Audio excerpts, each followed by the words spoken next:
বিশ্বকাপের গ্রুপ পর্বের ম্যাচ শেষ হয়ে শুরু হয়েছে নকআউট পর্বের খেলা। রবিবার রাত ১টা থেকে নকআউটের ম্যাচ শুরু হয়। প্রথম ম্যাচে কানাডা দক্ষিণ আফ্রিকাকে ১-০ গোলে হারিয়ে শেষ ১৬ টিকিট নিশ্চিত করেছে। আজ রাত ১১টায় শুরু হবে নকআউট পর্বের দ্বিতীয় ম্যাচ। হাই ভোল্টেজ এই ম্যাচে ব্রাজিলের মুখোমুখি হবে জাপান। সি গ্রুপের চ্যাম্পিয়ন হয়ে নকআউটে উঠেছে ব্রাজিল। অন্যদিকে এফ গ্রুপে নেদারল্যান্ডস ও সুইডেনের সঙ্গে দুটি ড্র এবং তিউনিসের বিপক্ষে বড় জয় নিয়ে রানার্স আপ হয়েছে জাপান। সেই সুবাদেই শেষ ১৬ টিকিট পেতেই মুখোমুখি হবে দুদল।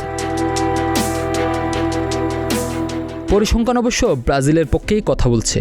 দুদলের ১৪ দেখায় ১১টিতেই জিতেছে সেলেসাওরা। দুটি ম্যাচ ড্র হয়েছে আর জাপানের জয় মাত্র একটি। তবে সেই একমাত্র জয়টি এসেছে সর্বশেষ লড়াইয়ে। গত বছরের অক্টোবরে প্রস্তুতি ম্যাচে জাপানের কাছে ৩-২ গোলে হেরেছিল ব্রাজিল। মিনামিনো, কেইতো নাকামুরা ও আয়াসে ওয়েদার গোলে জয় পায় ব্লু সামুরাইরা।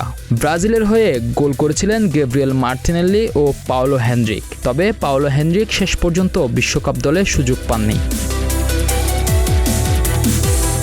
বিশ্বকাপে অবশ্য ব্রাজিল জাপান সর্বশেষ মুখোমুখি হয়েছিল ২০০৬ সালে। সে ম্যাচে ৪-১ গোলের দাপটে জয় পেয়েছিল ব্রাজিল। জুনিনহো, গিলবার্তো ও রোনালদো নাজারিওর গোলে শতভাগ সাফল্য নিয়ে গ্রুপ পর্ব শেষ করেছিল সেলেসাওরা। অন্যদিকে জাপানের বিদায় হয়েছিল প্রথম রাউন্ড থেকেই।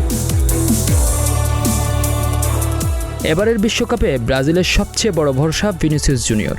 গ্রুপ পর্বের মোট ৭ গোলের মধ্যে ৪টি এসেছে তার পা থেকে।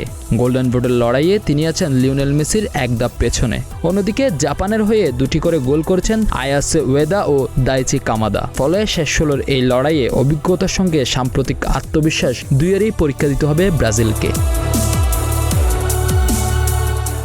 আজহার মাহমুদ, প্রতিদিনের বাংলাদেশ।